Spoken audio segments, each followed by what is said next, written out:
paz seja convosco. Amém. Saúdo a irmã Glória, que está nos visitando, amiga da Edilene. Seja muito bem-vinda em nome de Jesus.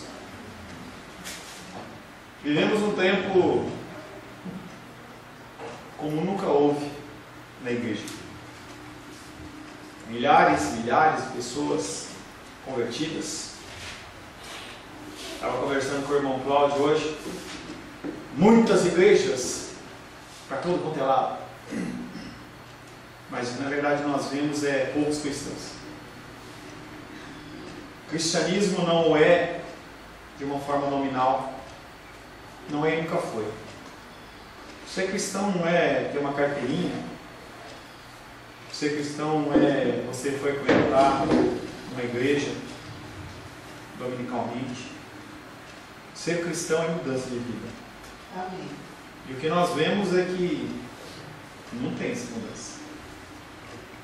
As pessoas, elas vivem as suas vidas de forma absoluta, como querem, e como uma forma de se eximir de alguma culpa, algo semelhante ao que, vou falar algo forte, mas algo semelhante ao que o traficante faz para que ele possa dormir. Ele vai distribuir uma cesta básica ou dar um remédio para alguém. As pessoas, elas vão para a casa do Senhor achando que está tudo certo, e não está tudo certo. Não está tudo certo. Cada vez mais eu observo o cristianismo e eu me entristeço, a começar pela minha vida e também em relação aos outros. Nós temos muito a fazer. Falava com o Felipe lá fora antes do culto. Nós temos muito a fazer. Se você está vivo, quer dizer que sim, há algo a você fazer. A igreja não é e nunca foi lugar apenas de refúgio, em que as pessoas elas se protegem e vão buscar algum tipo de consolo no coração, mas é um lugar onde nós buscamos o consolo. Ela não é um lugar em que você vem buscar apenas a sua cura física e espiritual, mas é o lugar onde você busca, mas não é apenas. Quando nós temos o propósito de ir à casa do Senhor, o propósito maior é buscar a face de Deus, glorificar o seu santo nome. E o nosso coração muitas vezes acaba estando preocupado com muitas outras coisas, ao invés de buscar o Deus vivo. As nossas semanas, elas são pautadas por correria, e aí nós achamos que, porque nós estamos indo na igreja no domingo, a gente pode resgatar tudo e está tudo certo, e não está tudo certo. Não é assim no nosso conceito humano, e não é assim também no conceito espiritual. Glorifico a Deus porque Deus tocou no seu coração hoje e você vir para ouvir a palavra de Deus. O que eu tenho para te oferecer não é nada mais a não ser a palavra de Deus. O meu firme propósito contigo, de uma maneira o mais perfeita possível, é apresentar você perante Deus no dia do Senhor como obreiro aprovado. Por isso que nós não estamos cheios. Não tenho essa preocupação. Ou melhor, tenho, meu coração se preocupa, mas não é a preocupação do Senhor. A preocupação do Senhor é realmente preparar as pessoas para o porvir. Nós estamos falando, dentro desse primeiro período, de segurança em Cristo. Nós já falamos que na semana passada que é algo extremamente desejável nós termos segurança no Senhor, uma segurança inabalável. E nós citamos o exemplo do apóstolo Paulo, que era uma pessoa que era inabalável. E a gente olha para as nossas próprias vidas e nós nos vemos muito mais como uma porcelana chinesa, que se você der um toquinho, lasca, do que realmente alguma coisa forte. E nós falamos que isso é algo desejável, isso é algo que existe, é bíblico. Há pessoas, não só nas Escrituras, mas na nossa vida, que são pessoas que têm a firme certeza da sua fé e vivem desta forma. Nós podemos ter lampejos, mas há pessoas que têm um firme propósito que é muito desejável. Também falamos na semana passada que um crente ele pode nunca chegar a ter essa esperança e continuar sendo salvo. Ufa! Glória a Deus por isso. Porque se a gente tivesse que ter 100% de segurança para ser salvo, a grande maioria, mais do que a grande maioria, iria para o inferno. Mas na verdade há pessoas como eu e você que vivemos entre lutas e dificuldades. O nosso coração ele vacila. Quando a onda ela bate um pouco mais forte, nós trememos. Será que vai dar? Será que não vai? Será que nós vamos conseguir? Será que nós não vamos conseguir? E nós falamos que se você tem uma fé do tamanho de um grão de mostarda, ela é suficiente para te pôr como uma pessoa filha de Deus, como uma pessoa salva. Seja uma fé robusta, como um carvalho, seja como uma varinha de amendoeira, não importa. Importa que você tenha fé. Se você tem uma fé como um grão de mostarda, você é uma pessoa salva. E nós lemos uma série de textos bíblicos falando sobre isso. Finalizamos falando sobre Romanos 10, 11. Abre aí só para a gente retomar nossa aula. Romanos 10, verso 11. E eu que vou ler. Romanos 10, 11. Diz assim.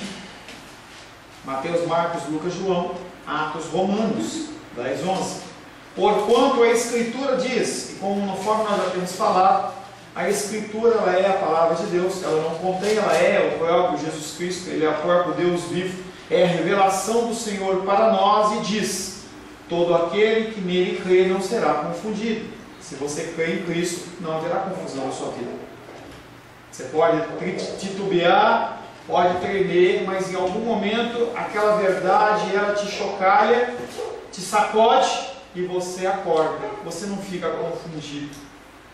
Essa fé é a fé é a atitude daquela mulher pobre e trêmula que veio por trás de Jesus na multidão para tocar na orla das suas vestes. Edilene, Marcos capítulo 5, verso 28.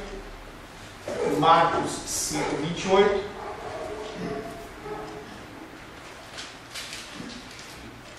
Aleluia. 5:28. Porque dizia: se eu apenas lhe tocar as vestes, ficarei curada. Aquela mulher estava há décadas procurando cura da sua hemorragia, entendendo que no conceito hebraico, naquele conceito daquela época, uma mulher que sangrava, ela era imunda. No período da menstruação, a mulher ficava afastada. As pessoas não podiam encostar nela, não podiam chegar perto. O sangramento era algo que tornava a mulher imunda. Aquela mulher estava há 20, 30 anos com aquele sangramento. Tinha gasto todo o seu dinheiro, todos os seus recursos para ser curada. E cada vez que ela era tratada, pior ela ficava. E aí ela viu em Cristo a possibilidade. E aí ela diz, repete de novo, por gentileza. Porque dizia: se eu apenas lhe tocar as vestes, ficarei curada. Não é uma fé robusta, mas é uma fé de desespero. E ela foi curada. Não só curada fisicamente, mas também curada espiritualmente. Pastor, Vai. só uma dúvida, você falou 20, 30 anos, não foram 12 anos? Não sei. 12 anos. Obrigado. Obrigado pela correção. Não tem problema. Obrigado. Atos capítulo 7, versos 59 e 60. Gabriel, por gentileza. Atos dos Apóstolos, capítulo 7, versos 59 e 60. A segurança do crente é aquela atitude que teve Estevão, que sendo apedrejado, calmamente abençoou seus assassinos. 59 e 60. E apedrejaram Estevão, que invocava e dizia: Senhor Jesus, recebe o meu espírito. Então, ajoelhando-se, clamou em alta voz: Senhor, não nos impute este pecado. Com essas palavras, Adormeceu e morreu. Estevão, ele era um pregador do Evangelho, trabalhava em especial na área do diaconato, de serviço. Ele ajudava as pessoas, então alimentava as pessoas, ele trazia recursos para as pessoas. Ele era uma pessoa muito benquista, ele era uma pessoa que executava milagres. E quando confrontado, ele continuou firme. E aqueles homens continuaram questionando, até que chegaram num ponto em que ele, descrevendo toda a palavra de Deus, ele fala que ele viu os céus abertos e ele viu a figura de Jesus Cristo sentado à destra do Pai. E aqueles homens ficaram extremamente incomodados e falavam: blasfêmia. Nós vamos falar hoje à noite sobre blasfêmia, não perca. O que é blasfêmia? E aí aquela mulher, aquele homem, entendeu? Quando deu essa declaração, aqueles homens pegaram pedra e começaram a colocar ele num paredão e começaram a jogar pedra nele. Em vez desse homem se defender, em vez desse homem clamar por misericórdia, ele diz: Senhor, não impute pecado àqueles que estão fazendo isso. E depois disso ele morreu. Você não vê um brado de grito, de dor, de nada. Você pode ter certeza que estava doendo. É uma fé. A fé também é a atitude do ladrão, que não é ladrão, o malfeitor, que clamou. Lucas 23, 42, Filipe. Lucas 23, 42. É tanto nome de anjo, nome de apóstolo, que às vezes eu me confundo, né? Lucas 23, 42.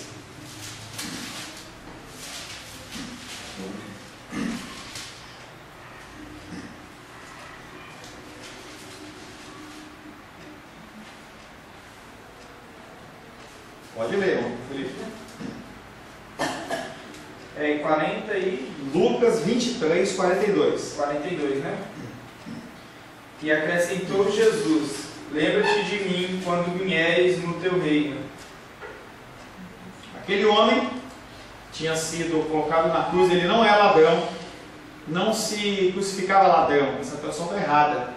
Ele era um malfeitor, ele era um cara da pior índole, violentador, estuprador, pessoa que era contra o governo, não era ladrão, ele era um malfeitor, ele era um Fernandinho Beiramar, ele estava crucificado de um lado, do outro lado, e Cristo no meio. Eles atacam Cristo pela própria calor do momento, até que chega um momento em que aquele homem olha para Cristo e fala: Senhor, lembra de mim quando eu estiver no paraíso. Uma fé que não teve tempo de ser semeada, não teve tempo de dar fruto, nada.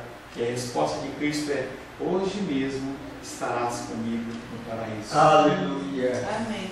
Jó 19, 25, irmão Cláudio, ajuda aí, Felipe, por gentileza. Jó 19, 25.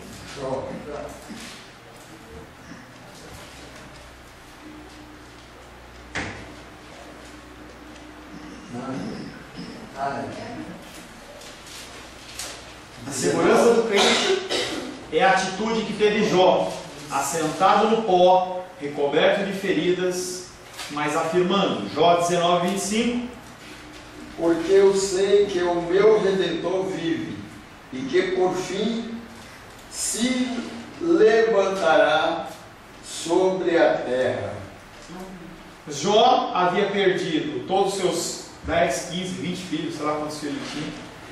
Tinha perdido todos os seus bens, congelaram a poupança dele, roubaram os investimentos, e ele foi acometido de uma enfermidade da cabeça aos pés. Sentou-se no chão, pegou um caco de telha e ficava se coçando. E aí ele fala: eu sei que o meu Redentor vive. Independente da situação que eu estiver passando, o meu Deus, ele continua sendo Deus. Diene, Atos 4:11, por gentileza.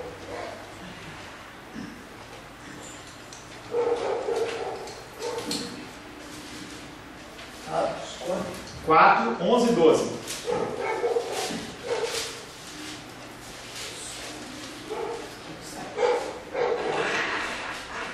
Ele é a pedra que foi rejeitada por vós, e os edificadores, a qual foi posta por cabeça de esquina.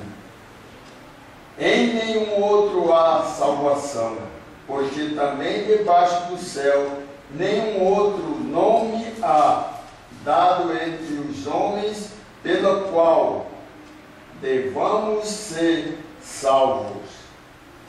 Apóstolo Pedro havia, num momento, negado a Cristo 3 vezes, foi resgatado junto ao mar de Tiberíades, pelo próprio Cristo ressuscitado.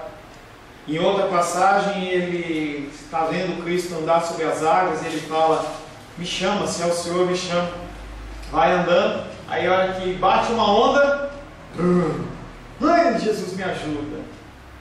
E aí, depois da descida do Espírito Santo, esse mesmo Pedro, perante o Sinédrio, perante as autoridades, aquelas pessoas que condenaram Cristo e o mataram e o crucificaram e mataram, ele dá esse discurso, ele fala: não, olha, esse é o Jesus Cristo que eu sigo.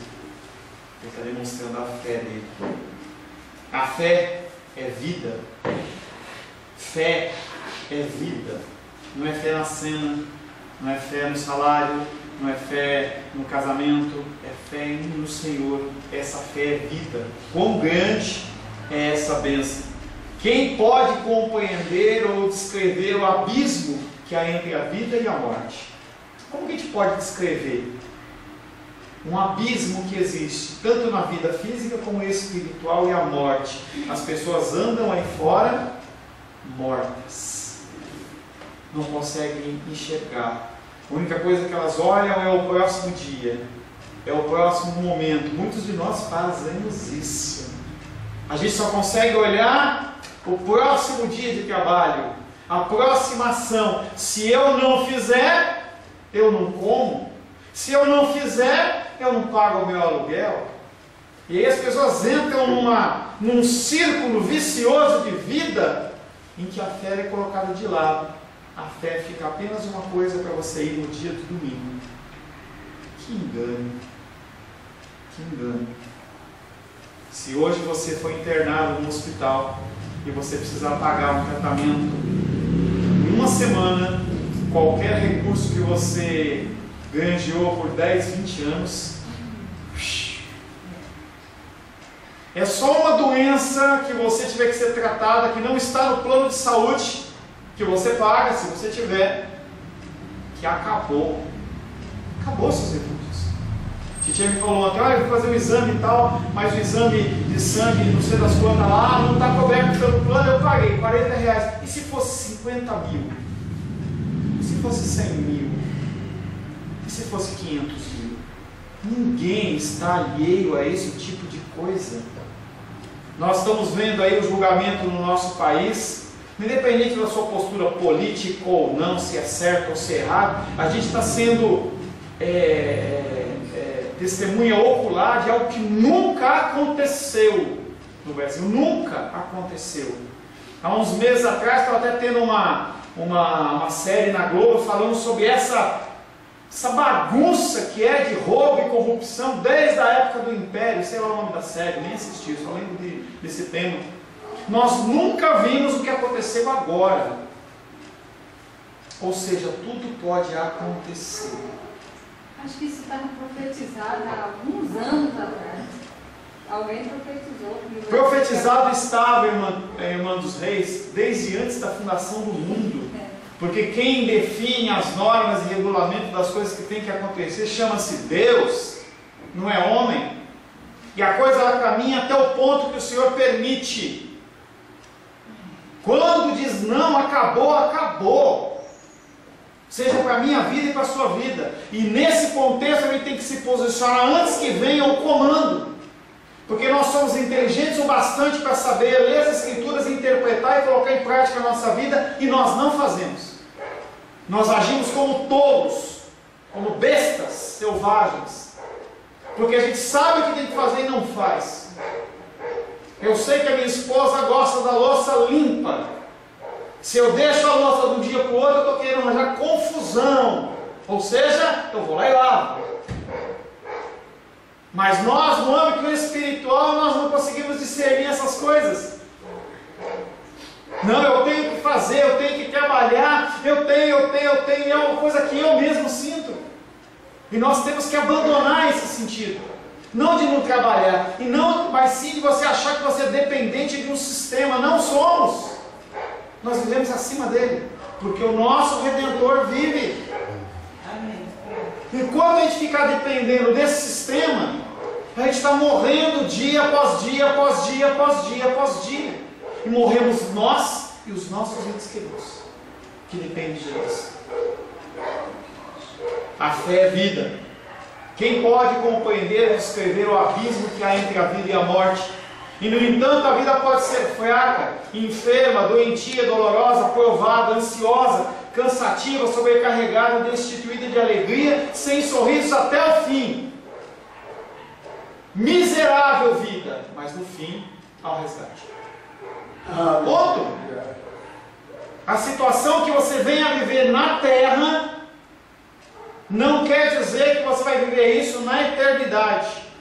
E essa é a segurança do cristão. É você saber que, independente da dor, independente da dificuldade financeira, independente, no dia do Senhor, Ele vai falar: vem, vem. A segurança na salvação é mais do que vida.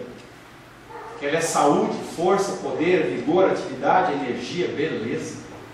Essa fé pode te dar uma vida hoje, na vida terrena, difícil, mas não está falando nada em relação à eterna. A eterna ela é garantida. Não vai haver pranto, ranger de dentes, não vai ter dores, não vai ter dificuldade. Vai ser uma vida de existência na presença do Senhor. Falamos que essa segurança ela é real, é bíblica. Falamos que um crente pode nunca chegar a ter isso e ser salvo.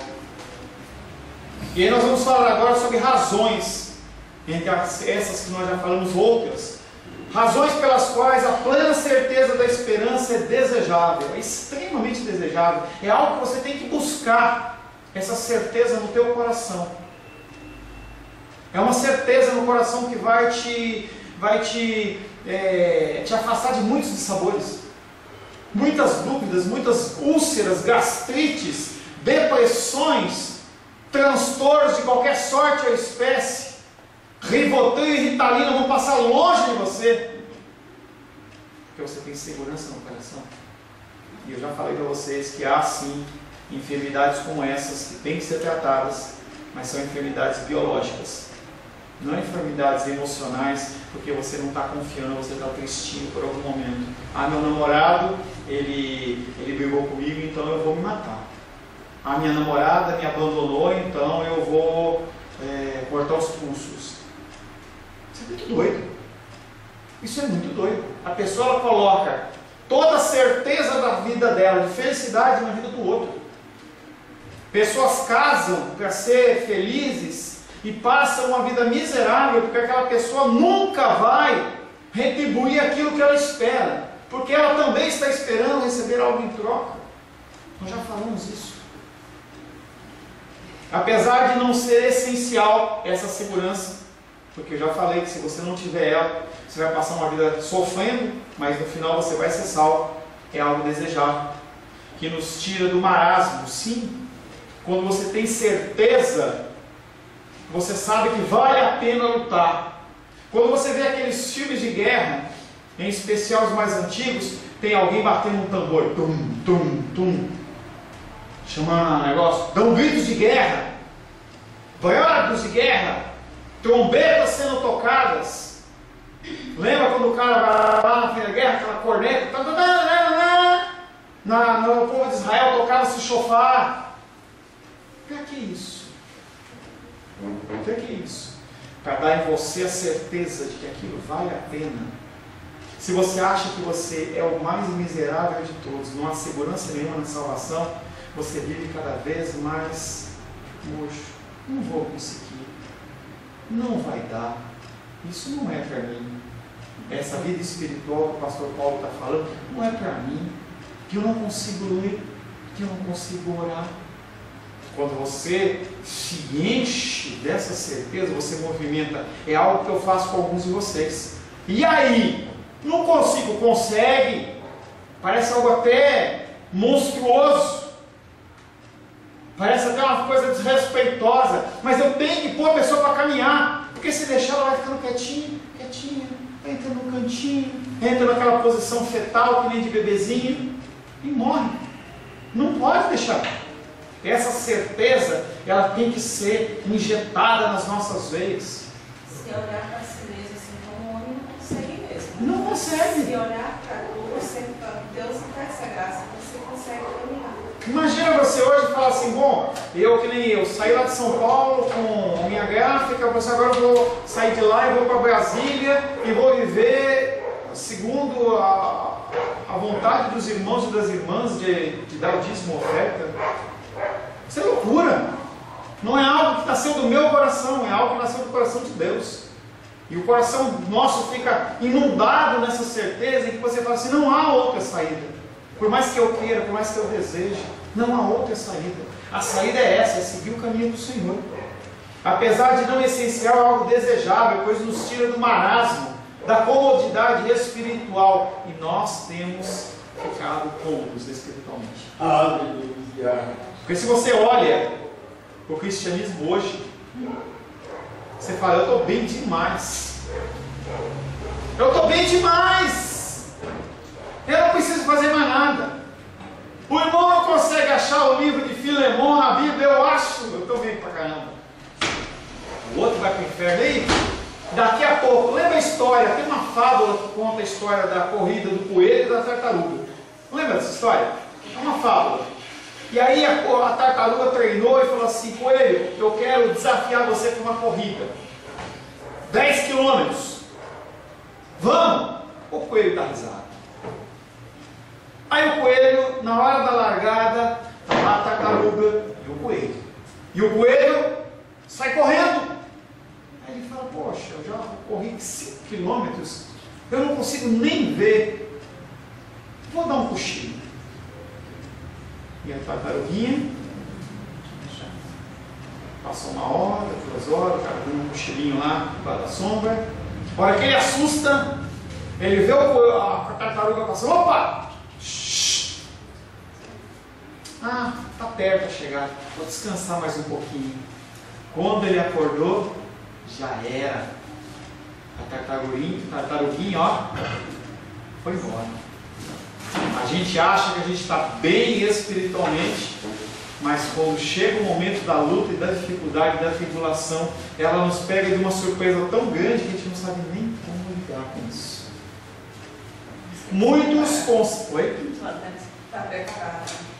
Muitos se conservam em uma dieta de baixa caloria espiritual. É o cristianismo low carb, baixa caloria, quase matando de fome a sua alma.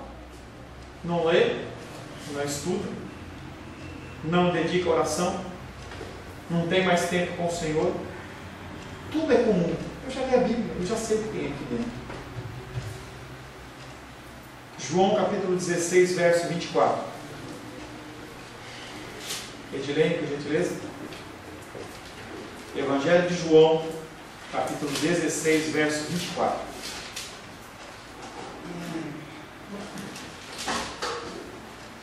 Até agora nada tendes pedido em teu nome. Pedi e recebereis, para que a vossa alegria seja completa. E ele está falando ao Brastemp, é isso? Ele está falando do seu carro novo. Ele está falando do apartamento, da casa no lago, da viagem para a Europa. Ah, pastor. Ele está falando sobre busca espiritual, sobre conhecimento, sabedoria, intimidade com Deus. Em buscar ao Senhor está te dando a capacitação de você entender a palavra. Olha que pergunta curiosa. Por algum acaso você acordou hoje, decidido para ir para vir para a dominical, e você orou, Deus, fala comigo. Deus, abre o meu entendimento. Não precisa responder. Mas você entende que ele está falando, você não pede, como é que você vai entender?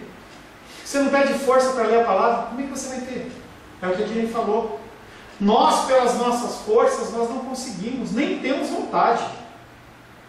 É muito mais gostoso, muito mais agradável você tirar uma tarde de sábado, você ir fazer um passeio com alguém, ou andar de bicicleta, ou ir no cinema. Por que orar? Por que ler? Ah, não consigo. Quanto de oração você tem dedicado para Deus? Me dá um entendimento. Olha, eu quero ler essa passagem, eu quero entender. Quando você vai ler a Bíblia, se você lê, você ora a Deus pedindo para que Deus possa abrir o seu entendimento? Ou você já sai rompando assim, né? Capítulo 1, 2, 3, olha, li 5 capítulos. A segurança da salvação é algo desejável por causa do atual consolo e paz com que nos brinda, em especial o Brasil. Qual a dificuldade de ser cristão no Brasil? Qual a dificuldade de ser cristão no Brasil? Eu posso ser cristão hoje, amanhã eu sou um bandista, amanhã eu sou de Maomé, outro dia eu sou islamista, eu posso ser o que eu quiser e ninguém vai falar nada. Os próprios cristãos, eles não têm nem aí com o cristianismo. É algo que eu falei para vocês. Até uns 20 anos atrás, se falava, olha, uma pessoa que ela era uma pessoa católica romana, que ela não frequentava as missas, porque para ser católico romano, como qualquer um, tem que participar. Ela fala assim, eu sou um católico, mas eu não sou praticante. Agora a gente vê os evangélicos não praticantes. Eu fui batizado em algum momento, mesma coisa. Mas eu não quero mais nada com isso. Eu não quero, eu já tenho. Olha, há 20, 30 anos atrás eu fiz igreja, eu fiz dominical, eu tal. Hoje não. Eu não tenho tempo, eu tenho que trabalhar. Não tenho tempo. Evangélico não praticante. Triste. Eu vi uma música de um cantor uma vez em que ele falou assim, que Deus ele vai honrar essas pessoas. Porque elas sempre foram observadores. E quando a igreja estiver subindo, eles também vão ficar observando. Que triste vai ser isso. As dúvidas e os temores têm o poder de estragar grande parte da felicidade no verdadeiro crente em Cristo. Estou falando de cristão. A dúvida nos abala. A dúvida nos entristece. A incerteza e a sensação de suspense são coisas ruins em qualquer circunstância. Nas questões da nossa saúde, propriedades, famílias, afetos, ocupações neste mundo, mas nunca tão ruins como em relação às nossas almas. Qualquer coisa dessas naturais você consegue lidar. Agora a dúvida espiritual, ela é destrutiva. Enquanto um crente não puder além do eu espero, eu confio que você é salvo. Espero que. Você é salvo. Eu confio que. Enquanto você não conseguir passar disso, você vai continuar sofrendo, nem eu. A segurança da salvação ajuda o crente a suportar a pobreza e os prejuízos sofridos. Abacuque, capítulo 3, versos 17 e 18. Quem achar primeiro, leia por gentileza. Vamos ver quem vai achar primeiro. Achei, Não vai lá no índice não, hein? Você já é crente velho, hein? Abacuque, capítulo 3. Você tinha marcado, hein? Não vai. Entendeu? Passou cola aí, velho. Abacuque 3, 17 e 18.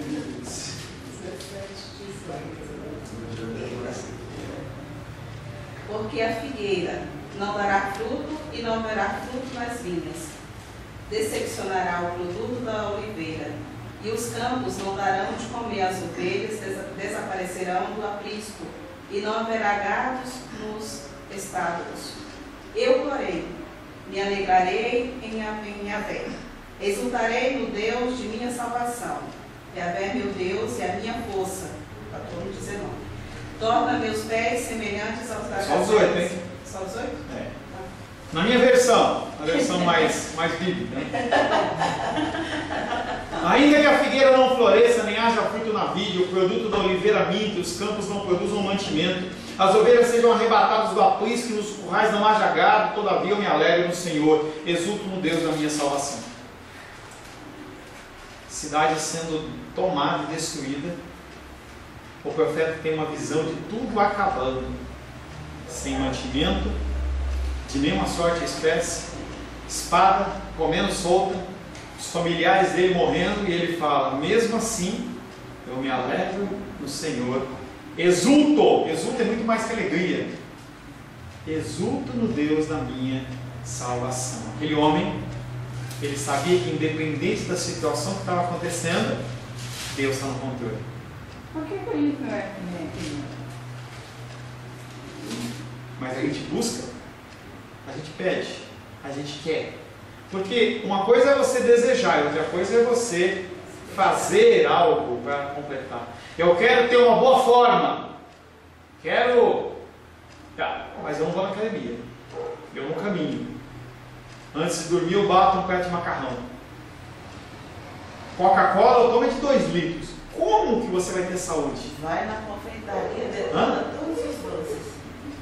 A nossa parte nós temos que fazer. E a nossa parte é muito simples, é obedecer. Não é desgoiabar nada. Nossa obrigação é obedecer. A segurança da salvação oferece sustento aos filhos de Deus, mesmo sob as piores calamidades, ajudando-os a sentir que tudo vai bem. Morte, enfermidade, qualquer situação. Não é que você vai ficar feliz. Descobri que eu estou com câncer. Uhul! Tive câncer. Não é isso. Mas você sabe que Deus está no controle. A segurança na salvação capacita um homem a louvar o Senhor, mesmo na prisão. Nós já falamos de Silas e Paulo. Aquela masmorra fedida, mofenta, sem luz, com bicho para tudo quanto é lado, e aqueles homens com um tronco numa posição super desconfortável, amarrado não, acorrentado. Glória, glória, aleluia, glória, glória, aleluia. E você, Deus, eu não consigo pagar a conta da Caesp de R$20. E os caras estão lá, glória, glória, aleluia. A segurança na salvação capacita um homem a dormir, mesmo que esteja esperando a morte no dia seguinte. Determinado sob pena da morte. Ele preso. 16 soldados, 4 quaternos de soldados ali, todo acorrentado para aquele homem não fugir. E ele vai morrer no outro dia. Olha que doido. Aí veio um anjo, aparece, ele não acordou com a aparição do anjo. O anjo teve que, mamãe Pedro, as correntes caíram. Por que ele dormiu sabendo que ia morrer no outro dia? Mas pastor, ele ia morrer de uma forma bem tranquila. Iam colocar ele amarradinho ali, ia dar uma injeçãozinha daquelas letal, o líquido ia entrar lá e ele ia dormir tranquilo. Ou então ia colocar uma máscara de gás, que nem aquelas de operação. Não, querido. Ou era crucificação, de cabeça para cima ou para baixo, como foi o caso dele depois. Esquartejamento. Empalamento, enfia uma estaca no ânus, fica assim na boca, coloca numa cruz e toca fogo. Essas eram as mortes daquela época. Não é coisinha simples. O que Pedro estava fazendo? Dormindo. E você, quando tem uma dificuldade, que nem deu exemplo da conta da Caesp aí, uma conta qualquer, você não consegue dormir, desespero, porque você acha, não, vai acabar tudo, vão roubar minha casa, vão levar o carro. A segurança na salvação pode fazer um homem se alegrar ao ter de sofrer afrontas. Pastor, aí você forçou, hein? A segurança na salvação capacita o crente a enfrentar a morte. Pulei. A segurança na salvação pode fazer um homem se alegrar ao ter de sofrer afrontas por causa de Cristo, conforme se deu com os apóstolos quando foram presos em Jerusalém. Jesus morre, ressuscita. E aqueles homens judeus falam assim: estamos livres desse negócio de Nazareno. E aí, em vez de um, tinham 11. E mais os outros que estavam juntos. Jesus, Jesus, Jesus, Jesus, Jesus. Não é mais um só falando, é 11. Um leitor jogou a toalha. 11 mais um povo lá, os 70, todo mundo. Traz esse povo aqui. Colocou todo mundo lá, aqueles caras com as roupinhas bonitinhas. Ou vocês param de falar de Jesus Cristo, ou nós vamos bater em vocês, nós vamos matar vocês. Pedro olha para eles e fala assim: desculpem, mas importa mais obedecer a Deus do que obedecer a vocês. Faz o que tiver que fazer. Espanca eles e solta, e aqueles homens saem daquele lá cheio de sangue, de hematoma. Glória, glória, aleluia. Porque eles ficaram felizes, falaram assim: o meu Jesus sofreu e eu estou sofrendo? Que bênção! Eu estou sendo parecido com ele. Que bênção!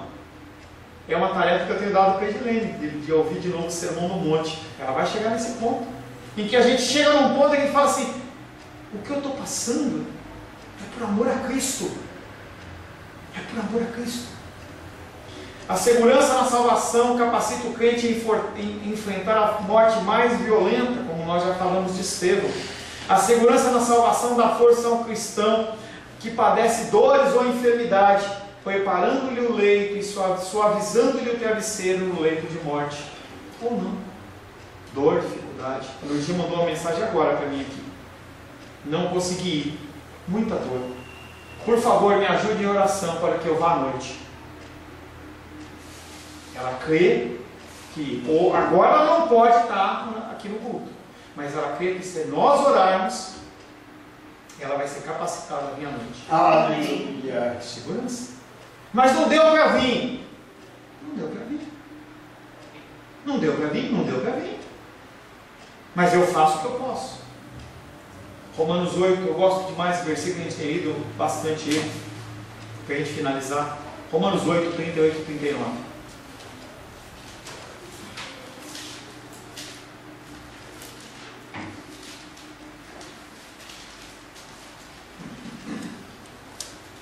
Romanos 2. 8, eu vou ler, tá? Ah.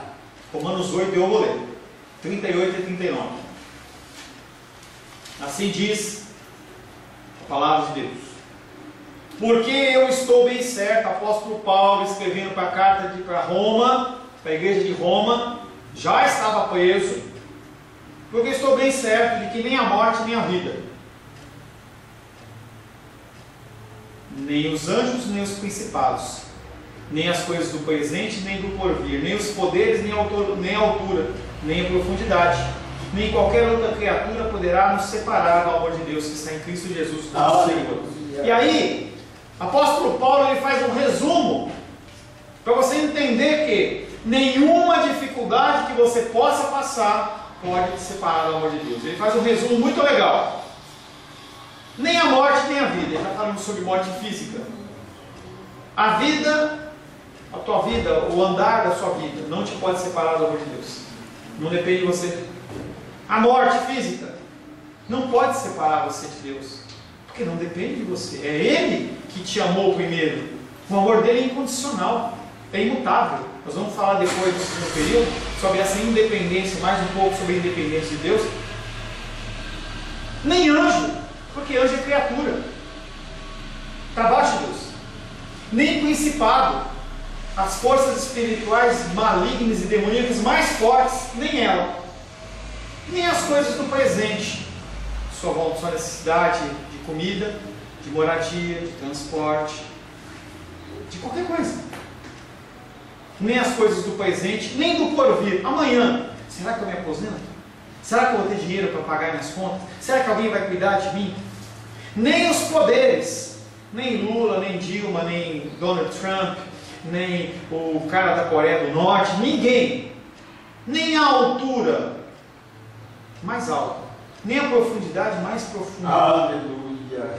Nem qualquer outra criatura. Bom, não é anjo, não é demônio, não é ser humano, mas vamos dizer que tem algum bicho aí, um saci, uma cuca, sei lá, qualquer coisa que você queira imaginar, um ET, boto cor-de-rosa, sereia, sei lá, qualquer coisa. Nem qualquer outra criatura. Nada que você venha imaginar que possa vir existir poderá nos separar do amor de Deus.